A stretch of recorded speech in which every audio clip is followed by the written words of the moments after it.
What's going on, guys? NealGuides here. Welcome back to episode 3 of FIFA School. Before I get into the tactics and the gameplay, this will be the final menus video. And for today's video, we're going to break it down to two things. The first will be the basic secrets and some things that the average player doesn't know about Ultimate Team.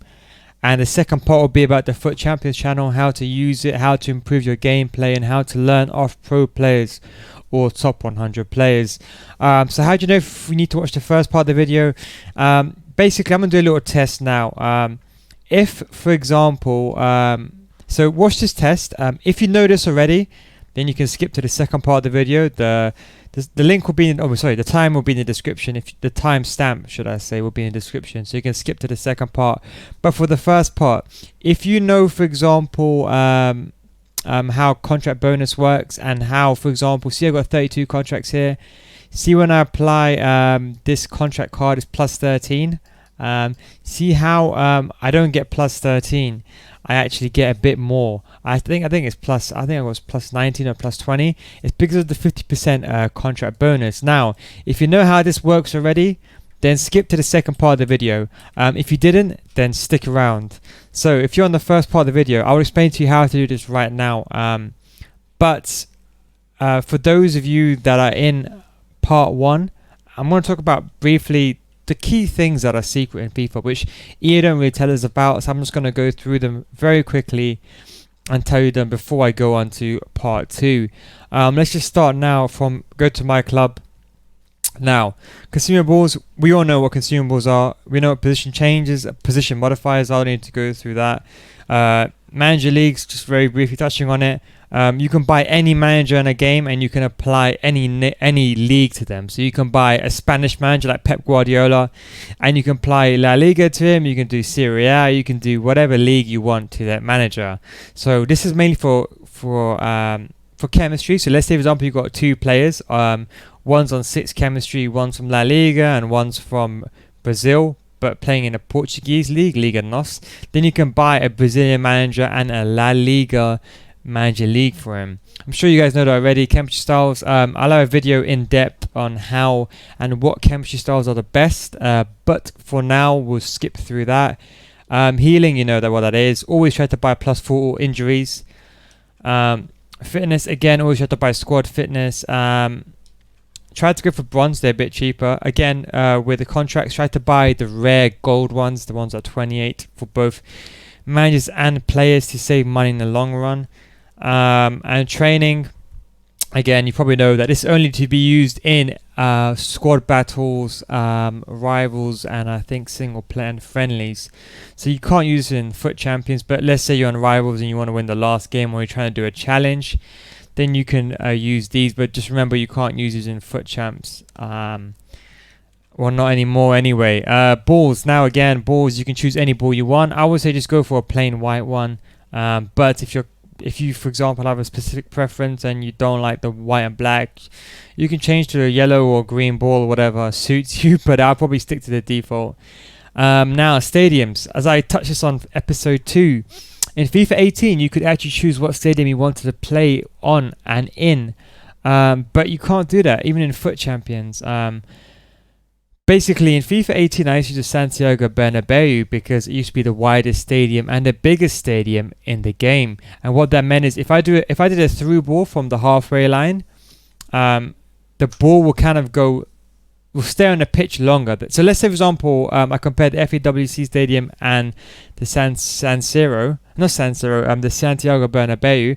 If I did a through ball from the halfway line, because the FEWC Stadium is a bit smaller, hypothetically saying, the ball might go off the pitch. But on a Santiago Bernabeu, the ball might go right close to the touch line. So what I'm trying to say is, different stadiums have different sizes. Try to use the FEWC Stadium even for rivals, because all FUT Champs games are played on FEWC Stadium, but I recommend to use this because you want to keep it consistent. You know, if you play squad battles, rivals, whatever, I know it's a bit boring, but use the same stadium. The reason why is because you know, if you do a through ball from the halfway line with 3 bars of power, you know where the ball is going each and every time. I mean, it's assuming that it's the same player taking it. So stick to the FEWC Stadium. Now staff, a lot of these are all SBC fodder, but remember how I was telling you how the manager gives you a bonus? Now, managers can accumulate up to a 50% bonus, understand that. So buy as many gold managers as you can. Try to buy the non-rare gold ones for like cheap. You can get them for like, I don't know, maybe 300 coins. Rack it up to 50%. So when you apply a contract, you'll get a bonus. So you'll save more money. So for basic maths, let's just say if you applied a plus 10 contract to a player, with the 50% bonus, he would get plus 15 contracts. So in the long run, you're going to save money. Basically, a lot of people don't know that, but if you want to save money, you can do that. It's the same for head coaches. You know, if you're plus 15, it will kind of boost the attribute card, but no one really uses these. Are just pack fodders. So don't worry about those. Now the final two I just wanted to go over before we go into the Foot Champions channel was I think it was kits.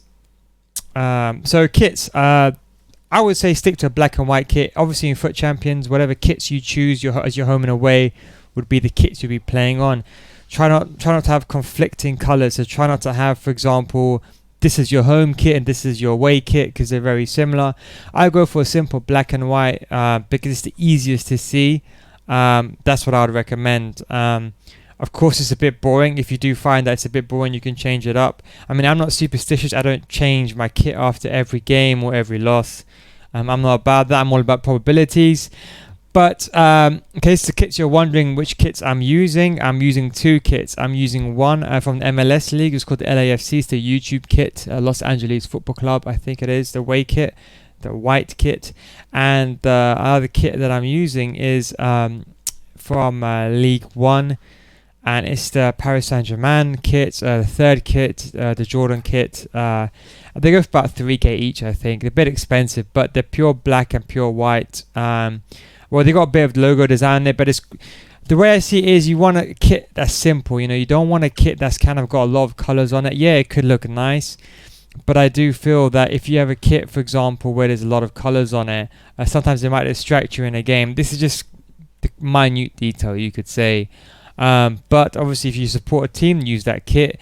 Badges, now as I touched this on episode 2, depending on the badge you have, the crowd chant the anthem of that crowd, of that badge, sorry. So what I meant by that is if you have an Arsenal badge, and you have to make sure this badge is active.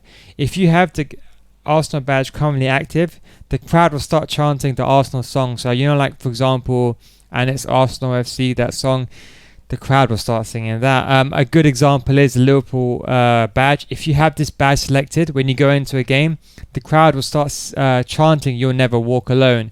So if this helps you in a game, then be my guest to use it. It might help you in the game. I don't listen to the in-game audio, but if you do, you do.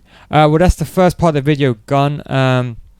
Any other questions you have, just let me know. But those are some basic secrets people don't really know, I would say.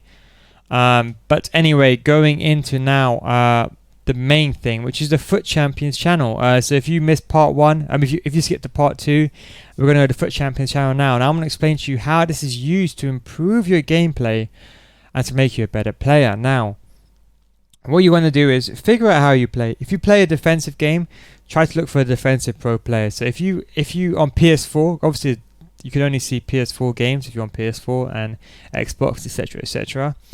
So if you're a defensive player and you play a defensive game, try to find someone like Nicholas, who's a bit more of a defensive player. If, for example, you play attacking, try to find someone like Mo Aubameyang. They will normally, because these guys are pro players, these guys are normally on the top 100. You kind of want to find a player which is very similar to your style.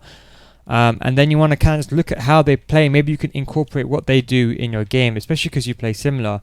An example here is, for example, Epuk Snus FC is Aggie, the Aggie Meister, I think. Very good pro player. So you can just watch his game. Now, understand this, you can only watch this on the PS4 or the console or the PC, so you can't watch this online, and you can't obviously watch Xbox games. Try to find a game against 2 top 100 players. For example, this game, where I think Aggie actually lost this game. I think, yeah, he did. And what you want to do is you want to load this game up, and basically what you want to do is you can actually see what the controller inputs are. Now a lot of streamers, when they stream, especially pro players, if you watch my streams, I show the gamepad, but sometimes I don't like using it because it makes the game laggy. But also a lot of pro players, they don't want to show their gamepad because they don't want you to copy what they're doing. But the key thing with this Foot Champions channel is you can see what they're doing. And I think that's why it's very important to know and to use this. You know, if you're just bored one day, just load the Foot Champions channel up and just watch how a player plays. You know, if you're on a bad losing streak, just put a game up of, you know, someone that you think you admire or you play very similar to, and try to replicate how they play. I mean, obviously in this, the best thing is you can test a lot of things. For example, camera angles. You know, I advocate a co-op camera angle. I explain how co-op is the best camera. For example, see how it's zoomed out. You can see a lot, and how a co-op camera angle is so good. But you know, if you want to compare it to other camera angles, you can do that here. The best thing is you have orbit, so you can slow down gameplay using the L3, and you can use left and right on your D-pad to see the player inputs. Now, understand this. These inputs won't be your inputs, as in you. These won't be your controls. These will be the controls of the players, of the actual Foot Champions players. So do bear that in mind. So for example, if I was on the top 100 list, if I was showing mine, it will be showing, for example, when I shoot, it will be pressing square because square is my shoot button. So do keep that in mind. But you can look, you know, how these guys are playing. You can try to replicate what they're doing. And let's say, for example, you're watching, you can speed up the gameplay. Let's say, for example, you're liking how someone plays and you want to see how they do a specific skill. Let's say, for example, here we have Mbappe on the ball. You see how he does a shield and he kind of changes direction. And what you can do is you can go on instant replay. And you can press left and right on an analog stick, D-pad again, and you can just do slower speed, and you can see what buttons they're pressing. So you can see over here, what's happening is, you can see over here, see how that is, see that? So you can see on this controller, you can see, I think this is Aggie, I think, he presses L2, and I think the left trigger, L2, is the ball shielding. See how it does like the shielding motion with Mbappe, and see, you can learn a lot from this channel. I'm probably going to make some videos analyzing some pro players games, but I would highly recommend to use this channel. You can learn certain stuff like this, you know, and the best thing is, you know, if, for example, you find someone that plays similar to you, try to replicate how they play. So say, for example, in that instance, he did a drag back. And let's say you're thinking, oh, how did this guy do a drag back? You can just obviously go to instant replay and you can see the controls. You know what I mean? You can see, for example, how he did a drag back. See on the right hand side over here, you can see over here how Aggie did the drag back. So I would highly recommend you to do that. I would highly recommend you to use Foot Champions channel, learn how players use, and you can obviously forward and skip with this as well. You can skip to a certain section, or you can skip to a goal. But anyway, guys, I hope you enjoyed episode 3. I highly recommend you check out the Foot Champions channel. Hope you enjoyed this episode.